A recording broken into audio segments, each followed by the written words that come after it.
রাজনৈতিক দলের নাম পাল্টে ফেললেন সোহেল রানা। রাজনীতিবিদ সোহেল রানার নতুন রাজনৈতিক দল গঠনের ৩ দিনের মাথায় আবার দলের নাম পরিবর্তন করলেন তিনি। এর আগে প্রাথমিকভাবে দলটির নাম রাখা হয় বাংলাদেশ ইনসাফ পার্টি, যাদের লোগোতে শোভা পেয়েছে শান্তির প্রতীক পায়রা। কিন্তু অনিবার্য কারণবশত সংশোধন করে নতুন দলের নাম রাখা হয়েছে বাংলাদেশ জাগ্রত পার্টি। এ উপলক্ষে গতকাল রোববার ৬ অক্টোবর সকালে রাজধানীর একটি অভিজাত হোটেলে নায়ক মো. মাসুদ পারভেজ সোহেল রানার সভাপতিত্বে এক জরুরি সভা অনুষ্ঠিত হয়।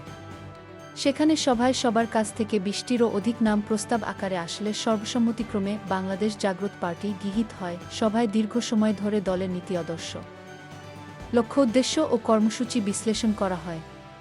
প্রত্যেকে তাদের নিজ নিজ মতামত প্রকাশ করেন এবং সভাপতি সেগুলো সমন্বয় করে দেশ ও জনগণের জন্য কল্যাণকর বিষয়গুলো সন্নিবেশিত করে দলের গঠনতন্ত্র ও ইশতেহার প্রণীত হবে বলে জানান।